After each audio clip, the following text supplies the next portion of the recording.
Okay, so let's talk about the current Saturn-Neptune conjunction and look at an example of it moving by transit through a natal chart, because I think this is a really important transit and important conjunction to talk about. Even though at the moment the conjunction isn't particularly close, it is moving backwards and forwards between being close and further apart. Obviously, Saturn moves faster than Neptune, and so it has been crisscrossing over the area for a while. And also, they're both now coming to the end of being in Pisces and moving more permanently into the sign of Aries.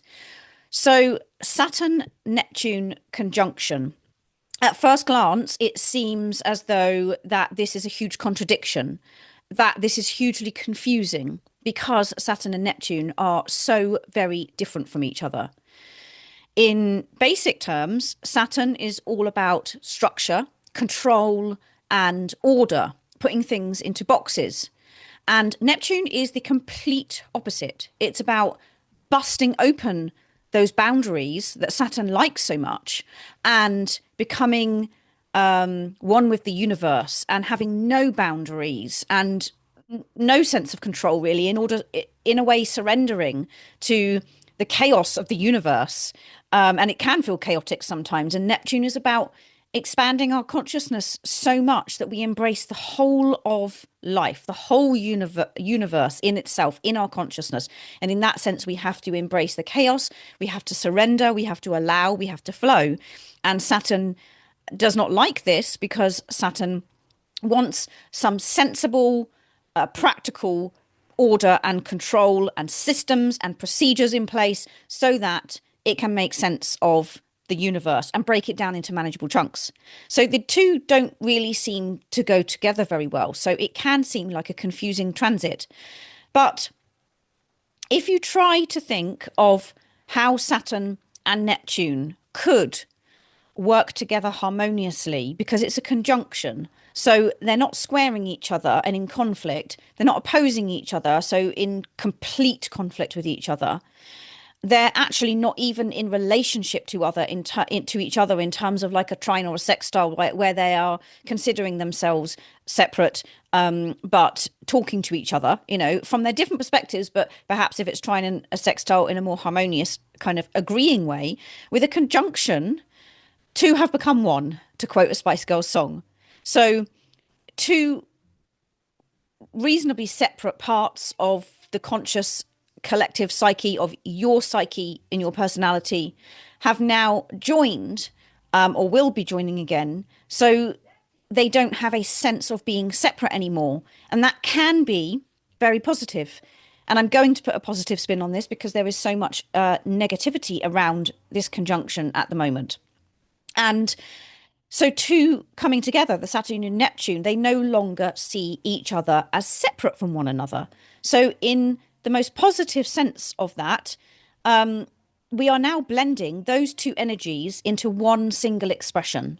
So we now can have manifestations of a beautiful balance of, I am going to open and expand my consciousness to universal flow and surrender. I'm going to connect with something that's much larger than myself.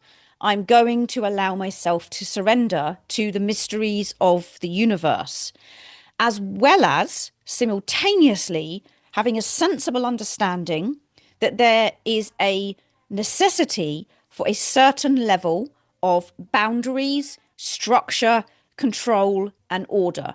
So here we have neither one or the other overdoing itself. So on its own, Neptune can expand our consciousness so much so that we lose the plot, we lose our individuality, we go a bit mad, we become very private and hide ourselves away because we can no longer connect with our human family or the world around us. We can become overwhelmed. We can become psychically overwhelmed. We can feel as though we're drowning in our connection to this greater consciousness. And Saturn on its own is the complete opposite, where we have locked down our minds, locked down our consciousness, and we have said, nope, I'm not interested in expansion. I'm not interested in the bigger picture. I'm not interested in surrender. I want control. I want structure and order, and I want boundaries around me. And it locks us in, it contains us, and it prevents our growth. However, now that the two have come together, what a beautiful, beautiful combination. Because now we have this opportunity to open our consciousness personally and collectively to universal flow, to God, to divinity, to things that are much bigger than us that we cannot possibly understand, and simultaneously maintain a sense of boundaries and this is who I am, this is the direction I'm going in, and this is what I'm doing. And so really what that means in its highest form is we have this opportunity to embody spirituality sensibly instead of spiritual escapism, spiritual narcissism, instead of rejection of spirituality and just living in the practical physical world only with our eyes half shut. We now can embody our spirituality in a grounded, practical way. We can feel what it feels like to have both of those things deeply manifest within each of us, especially in the sign of Pisces. It's the last sign of the zodiac. So we are reaching this pinnacle point, the 12th sign of the zodiac, the sign of Neptune, the sign of connection with God, universe, spirituality, oneness, whatever you want to call it. Neptune is saying it's time to allow ourselves to connect with our own sense of a greater spiritual self, united with others, with the rest of the world, with the great beyond, in our sense of love and spirituality. And Saturn is saying, hold on a minute. At the same time, though, while we're in this lovely Piscean territory, don't forget we need containment, and don't forget we need structure and order and some degree of control so that, and here's another manifestation of this conjunction, we can actually do something worthwhile and useful with our newfound connection to our spirituality and the greater universe. So for everybody as well, it represents not only the activation of that new stable connection with spirituality, it also represents an opportunity which is reflected in where it is in our natal chart and what it's plugging into, to actually then do something practical and make our creativity, our spirituality actually manifest in the world in a tangible, physical way.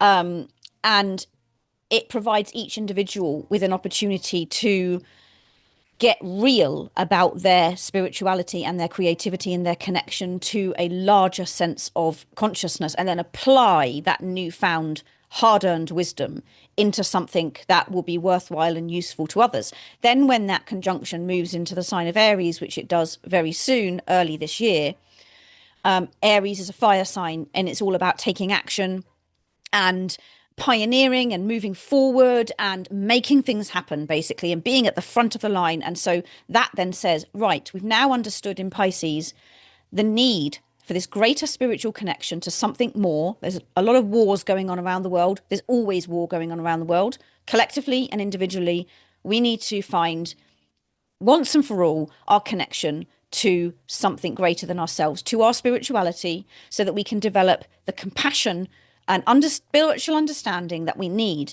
in order to live a more spiritually connected, more compassionate, more loving, higher consciousness way of living. And we also need that Saturn in order to bring that down into our structured, visible, tangible lives. And we learn that while it's going through Pisces.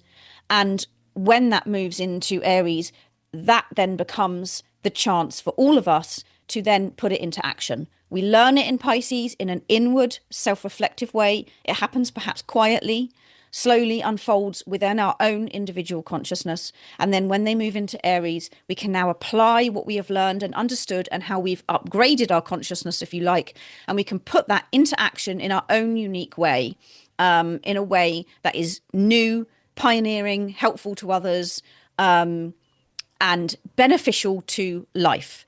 So in this example chart here, we've got Saturn and Neptune moving through the second house at the end of Pisces. So the second house is about many things, resources. That's one of the meanings of the second house.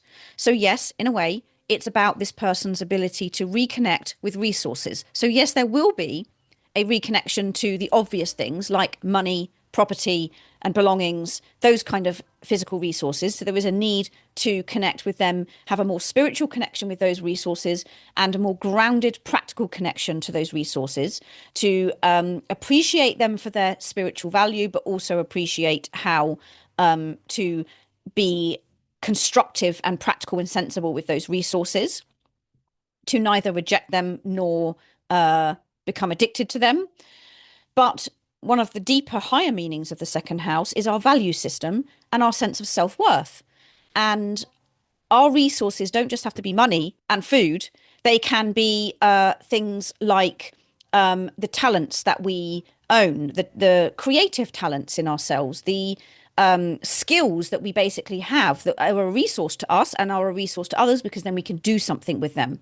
So this transit through the second house is really about in Pisces learning. That person needs to learn what are their true talents in life and skills, and maybe skilling up in that area. So that person can then reconnect with their own values, reconnect with their own skills and talents, and decide these are the things I'm really good at, and this is how I can earn money from them. So it's all about then applying those talents and probably spiritual and creative talents to some degree. There will be that flavor, and they will be able to reawaken those if they apply effort to them, perhaps learning new spiritual and creative talents and skills, and then actually applying them when it moves into Aries into earning money for them. So they are using their inner resources of talents and skills to create outer resources for themselves, and they are doing it in a constructive way that embodies both a spiritual connection and understanding, and also a need for practical application of those things. For this person, it's very karmic, because the Saturn and the Neptune is actually squaring the South Node, the Capricorn South Node, and the Neptune in the 12th house, and therefore squaring also the North Node in the 6th house in the sign of Cancer. So this is very much connected to the ability of this person to be able to finally make grounded and practical use of their inherent spiritual 12th house gifts and talents, which perhaps weren't made manifest before in a previous life, to put them into practical action, to develop their self-confidence and self-esteem enough so that when it moves into Aries, they can actually do something with them, and therefore fulfill their North Node calling to provide a healing, meaningful service in the 6th house to others as a form of work and a form of making money. So everything's connected to everything. And this is just one example, but as Saturn and Neptune are moving around a person's chart, take those things that I described at the beginning about the needing to open up to a larger sense of expanded consciousness, to something greater than oneself, a spiritual connection, a creative connection, but also understanding the need for some basic structure around that and some practical application of it, wherever it is in the chart. That integration of spiritual connection and practical application needs to be built in to that area of life. So if, for example, it's in the 7th, it's through relationships. If it's in the 11th, it could be through community projects and groups. If it's in the 8th, then it could be to do with personal healing and growth. Whatever house it's in is where it's going to express itself. For this person, it's perhaps through earning money and talents and resources and things like that.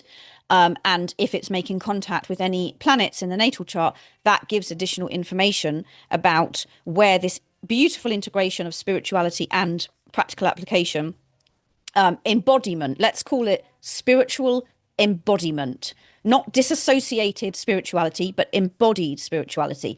The house is where it needs to happen. The planets it's contacting is the parts of the psyche that need to be pulled into how this is going to unfold, that it's part of the picture. And also, lastly, just before we finish, the other meaning, very simply, of the Saturn-Neptune conjunction is that wherever Neptune travels, it lets go and releases. Wherever Saturn travels, it restructures and reorders. So wherever it's moving in the chart, whichever house it's moving through and planets it's contacting, there's something about those parts of the chart, some expression of that part of the chart that needs to be let go of, that needs to be released for something higher to come in, and that needs to be restructured and reordered so that a different practical expression of that part of the chart or the psyche can then be made manifest in the life. So I hope that has been helpful, and thank you for watching.